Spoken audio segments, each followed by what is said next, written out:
방위사업청이 한국형 전투기 KF-X 체계 개발 기본 설계 검토를 마쳤습니다. 상세 설계 진행이 가능해 오는 2021년 시제 1호기를 출고할 예정입니다. 유원열 중사입니다. 방위사업청이 지난 26일부터 3일 동안 한국형 전투기 체계 개발을 위한 기본 설계 검토 회의를 열었습니다. 이번 회의에서는 소요군과 민간 전문가로 구성된 검토위원회를 통해 소요군의 요구사항들이 기본 설계에 적절히 반영됐는지 검토했습니다. 검토를 마친 방위사업청은 상세 설계 진입 여부를 결정하는 기본 설계 검토가 성공적으로 마무리됐다며 정상적으로 상세 설계 진행이 가능하다고 밝혔습니다. 지난 2016년 1월부터 시작된 KF-X 체계 개발 사업은 지금까지 많은 검토를 거치고 분야별 설계와 해석 결과를 반영해 소요군의 요구 조건이 무기체계 기능으로 반영된 기본 설계를 완성했습니다. 현재 KF-X 체계 개발 사업은 한국항공 주관으로 국내 연구 개발을 진행하고 있고 A사 레이더 개발 주관 부서인 국방과학연구소와 긴밀히 협업하고 있습니다. 한편 KF-X 체계 개발 사업은 오는 2021년에 시제 1호기를 출고하고 2022년 하반기에 초도 비행시험을 거쳐 2026년까지 개발을 완료할 예정입니다. 국방뉴스 유원열입니다. 한미 군 당국이 오는 8월로 예정했던 프리덤 가디언 연습을 지난주에 유예한 데 이어 이번에는 한미 해병대 연합훈련을 무기한 유예하기로 했습니다. 이런 가운데 미국 정부는 6.25 전쟁 당시 미군의 유해를 돌려받기 위한 본격적인 준비에 돌입했습니다. 오상현 기자의 보도입니다. 국방부가 한미 해병대 연합훈련 KMF 훈련을 무기한 유예한다고 밝혔습니다. KMF 훈련은 일본에 주둔하는 미 해병대 대대급 이하 부대가 포항 등에 전개해 우리 해병대 부대와 함께 연례적으로 실시하는 소부대 연합훈련입니다. 올해 계획했던 19건 가운데 11건이 끝났고 오는 7월부터 9월 중 실시할 예정이던 2개의 훈련을 유예하기로 한 겁니다. 국방부는 북미 정상회담과 남북 정상회담의 후속 조치라며 북한이 선의에 따라 생산적인 협의를 지속한다면 추가적인 조치가 이뤄질 수 있다고 밝혔습니다. 이런 가운데 미국 정부는 지난 23일 유해 송환을 위한 임시 운송 케이스 100여 개를 판문점 공동경비구역으로 이송했습니다. 또 유해를 오산으로 이동시키기 위한 유엔기와 관 받침대도 이송했습니다. 이와 별도로 오산에서 미국으로 이송할 때 필요한 158개의 금속관을 용산에서 오산으로 이동시켰습니다. 따라서 미군 유해는 판문점을 통해 북으로부터 넘겨받은 뒤 육로로 오산까지 이송하고 이후 미국으로 송환될 것으로 예상됩니다. 국방뉴스 오상현입니다.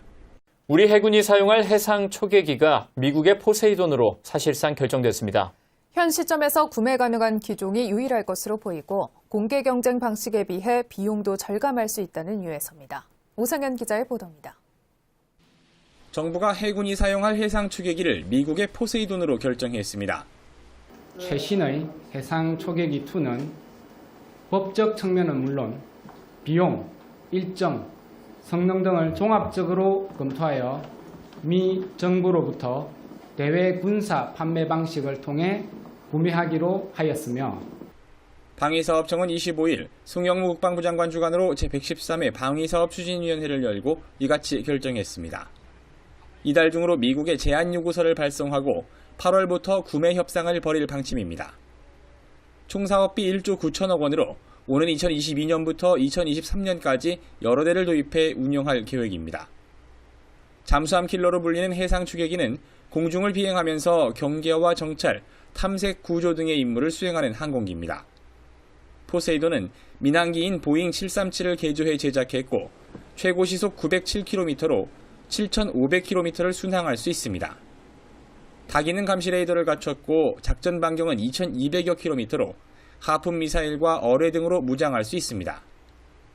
방위사업청 관계자는 경쟁 입찰로 갈 경우 포세이돈의 대당 가격이 10%에서 28%까지 상승할 수 있다며 미 정부의 대외 군사 판매 형식을 택한 배경을 설명했습니다. 이번 방위사업추진위원회에서는 다련장 천무에서 운용 가능한 230mm급 무유도탄을 국내 연구 개발로 확보하기 위한 계획과 신형 잠수함 구조함을 확보하기 위한 체계 개발 기본 계획을 심의 의결했습니다. 또 울산급 배치2 사업에 예인형 소나인 타스를 추가함에 따라 후속함 전력화 시기를 조정하는 안건도 의결했습니다. 국방뉴스 오상현입니다.